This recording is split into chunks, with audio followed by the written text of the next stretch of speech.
Hey everybody, welcome to Pop Culture Philosophers. I'm Rockin Robbie Billups, and it's time for the weekly pop culture wrap-up.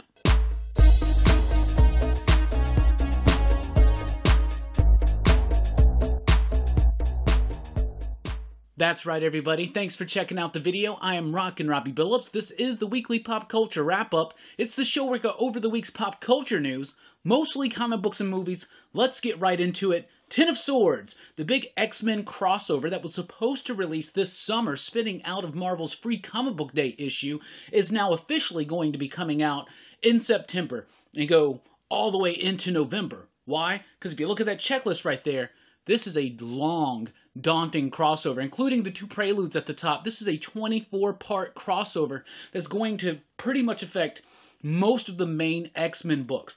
As much as I love what Hickman's doing on the X-Men titles right now, as much as I'm excited to see the next big gear shift change for the X-Men, the next big moment, 24 parts, it seems a bit crazy. People that were already thinking there were too many X books are probably not going to be super pleased with this. Me, however, I'm reading all these already, so I'm kind of pumped for it. But 24 parts, wow. Wow, that's some confidence in the line, and that's even crazier than some of the crossovers, which we already thought were excessive from the X-Men in the 90s. It's even crazier than some of those. But there you go. So we got the list. It crosses over with a whole bunch of titles. Hickman doing a lot of it, and you got those little one-shots spread throughout. Very excited about that one. The Immortal Hulk will be ending at issue number 50. That's at least if the series artist Joe Bennett is to be believed. He was asked on some social media platform, whether it was Twitter, Instagram, something like that, when does the Immortal Hulk end? And he said issue number 50. That seems pretty cool. That would give Al Ewing and Bennett and company a little over 4 years on the title to tell their story. It feels like we're building up and ramping up to something. So there you go. Now, we also know Marvel, so they could cancel it and then relaunch it, like The Mortal Hulk or something like that, right? So you don't know what the future is going to bring, but if Joe Bennett is to be believed, the Immortal Hulk in its current series form will be ending at issue number 50.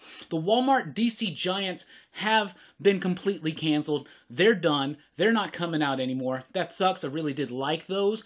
However, to replace them at Walmart, starting now, you can find these 4-packs. This reminds me of when I was a kid in the early 90s, and you would go to these stores and they would have all these packs of comic books, and it would just be like overprinted comic books, like extra copies of things that they would just kind of bundle together and sell at a cheaper price.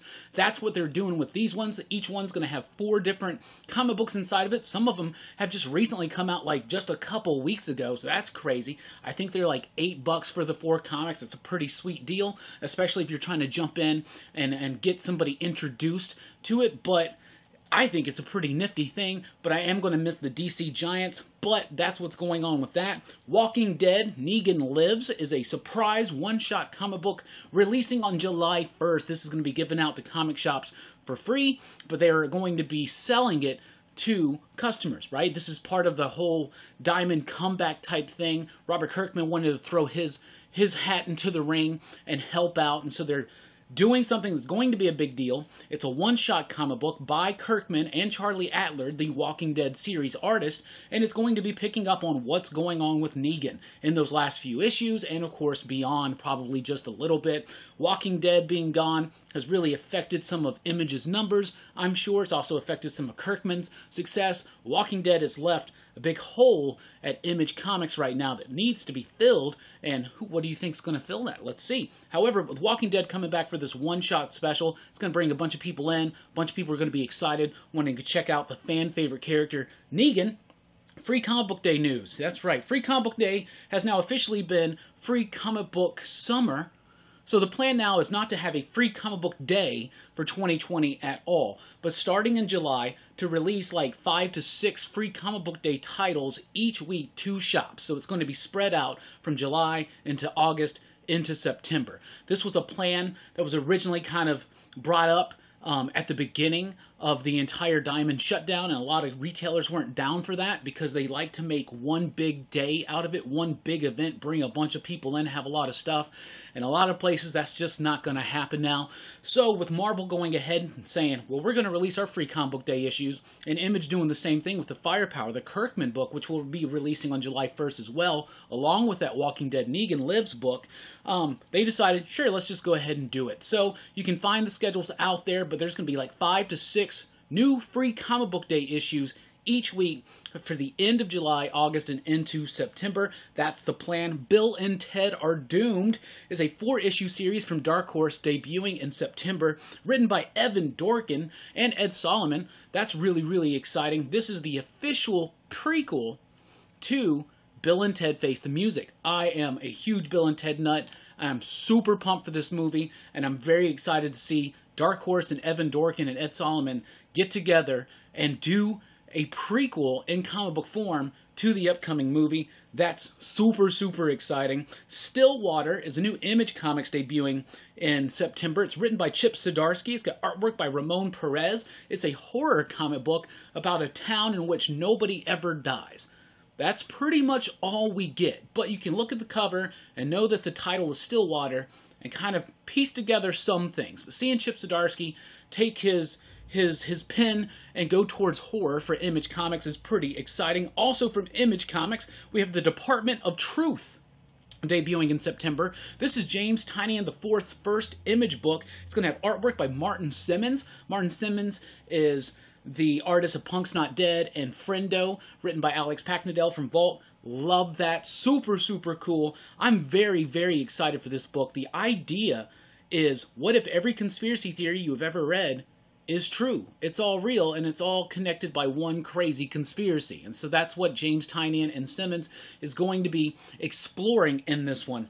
In September, we'll have a new book from Vault called Autumnal, something like that. I totally forgot to dig deeper into that, so I don't have any more information, but it's a new Vault book for September called Autumnal, or something like that. I don't know how to pronounce that word. Well, here's something nifty. Due to the power and magic of editing, I can actually look up the Autumnal and let you know a little bit more about it. It's actually coming out in September from Vault Comics. It's part of the Nightfall line, the second wave of Nightfall titles. It's going to be written by Daniel Kraus, who was the writer of the novel In the Shape of Water. It's got artwork by Chris Shahan and Jason Wordy on the coloring, Jim Campbell on the lettering, and it's about a woman who takes her daughter away from the big city. She's trying to escape some craziness and go live a quiet life out in the country, but it's horrific. And it's autumnal, something, whatever, right? Let's just skip right on through. In September from Dark Horse, we have Umbrella Academy, You Look Like Death. This is that Klaus-specific 4 or 5 issue miniseries written by Gerard Way and Sean Simon. We've already talked about, but now we have an official release date. It's in September. This is the first Umbrella Academy spin-off miniseries, so that's going to be pretty nifty and pretty cool. From Boom Studios, we have The Unkindness of Ravens. It's written by Dan Panosian with artwork by Mariana Ignazi. This is going to be about the surviving ancestors and descendants of the survivors from the Salem witch trials, and they got their own school and they got their own kind of thing going. They said it's perfect for people that loved things like the Sabrina the Teenage Witch Netflix series, so that's something to be on the lookout for there. We also have Cyberpunk 2077, which is a video game, I think. There's a comic book that's going to be based on that, coming out from Dark Horse, written by Cullen Bunn with artwork by Miguel Badaria. So people that are really into that, you probably might want to check that out. There are going to be a couple new Stranger Things books coming out. One of them is by Dark Horse, Stranger Things Science Camp, and this is going to be the story of Dustin and Susie in their science camp pre-season 3. That's a cool, unexplored moment in Stranger Things lore that I'm really excited to check out. And also, in collaboration with IDW, later on in November, they're doing a Stranger Things meets Dungeons & Dragons comic book. And of course, D&D plays a very key role to the characters in Stranger Things, so this is kind of a no-brainer, and that's going to be nifty and cool to check out too. And especially if they do those character sheet variants, you're probably going to get some character sheet variants based on the Stranger Things kids. And I think that's really cool and super, super nifty. The Battle of Britain is celebrating its history with a hardcover from Rebellion. It was like a British war comic, right? But the big thing I want to highlight in this is it's got a bunch of talent on it, but Garth Ennis and Glenn Fabry are doing a story in this, so if you like his war comics, you definitely want to check this one out. Star Wars Adventures is being relaunched with the new #1 in September from IDW. The big point on this is it's written by Michael Morisi. Michael Morisi, lifelong Star Wars fan, great science fiction writer. You just bring it together and it's so fun. Star Wars Adventure, of course, is the all-ages branded Star Wars book, but they're actually kind of fun and exhilarating books all on their own. And then finally, let's talk about the Justice League Snyder Cut teaser. All we saw was just a little teaser. It's Wonder Woman. She's looking at this image. It's Darkseid. You can see some Apocalypsean type writing.